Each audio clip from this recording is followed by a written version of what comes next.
burned many American lives have been lost. I began collecting stuff when I was like 10 or 11 years old. My very first item is actually in the museum, and it just became a huge, huge interest of mine.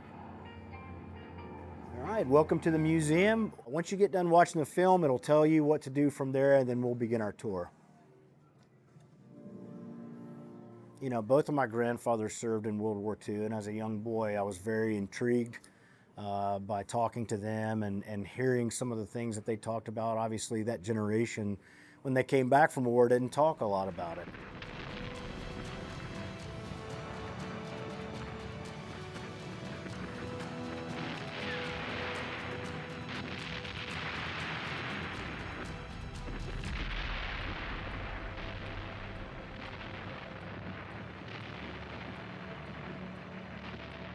It really impacted me because it showed me the importance of the preservation of this history.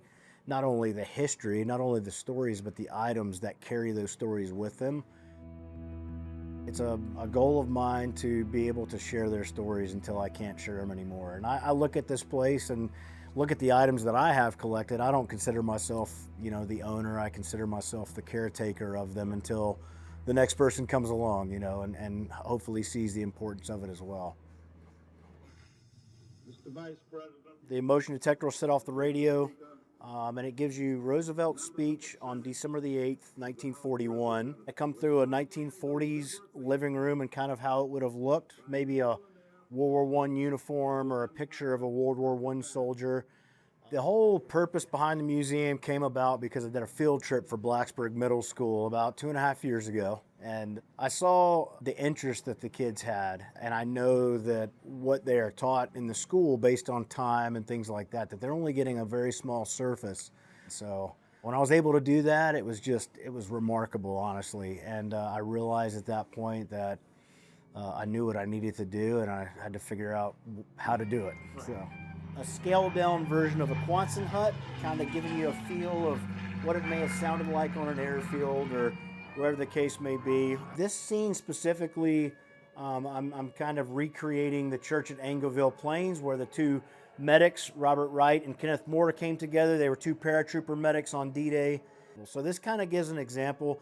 The items that there are a certain amount of museums that you go in, and exactly what you said, you kind of go in and you see lots of cool items and things, but I wanted something that was going to pull at people's heartstrings. I wanted them to become immersed in each exhibit throughout the museum so they could understand and get a very small feel of the sounds and the different things like that.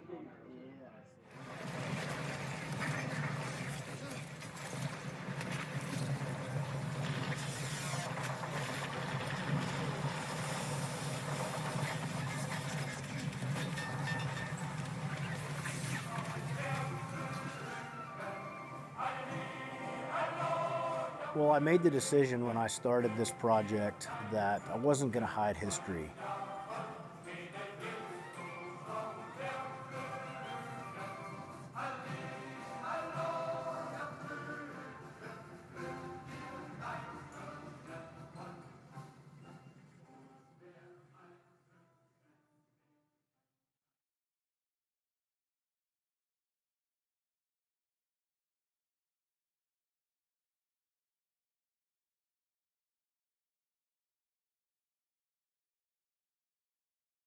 I wanted the museum to be completely transparent to what actually took place during the war. And our youth sometimes are sheltered by what evil looks like. And I think it's important that they start to understand, you know, not just now, but in history, there has been some evil, terrible times, specifically during World War II. And I don't hide that. And, you know, I've had the question asked, why is there, you know, the German section with all the swastikas and the memorabilia, and you know, my answer to that is this. I'm like, those items got here to the U.S. primarily because they were brought back by a victorious GI and by our American service members that wanted to grab something from the battlefield, wanted to grab something from their enemy to show primarily victory.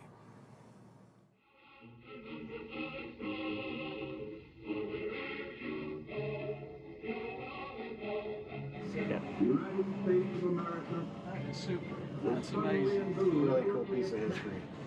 I've also got a journal. Yeah, I tell you, it's healing. Being able to talk to other veterans a lot of times because we are known to bottle things up a lot. The modern day veteran is so very fortunate to have the resources that we have. We go back to the guys that came back from World War II, and PTSD wasn't even a term. And so being able to meet other veterans, talk to other guys and gals that have been through a lot of the same things that you've been through is definitely part of the healing process. But it's also a great place for other veterans to come in and meet other veterans that are here. And I've experienced that quite a bit since the museum's been open. Oh, you served? I did too. And it creates a conversation and camaraderie, and it's just it's rewarding for me, and it's also healing for me as well, being a veteran. Well, thanks for coming in. Hope to see you again soon. See you. Yes, sir. I just pray that we can continue to support it. The community can continue to support it. We are a nonprofit, and we've been blessed, and we're going to continue this mission on to the very last breath. So I'm grateful for the opportunity. I'm grateful for a community that's been so outpouring and supportive of this project, and I hope we can impact our youth and impact everyone as a society. So thank you.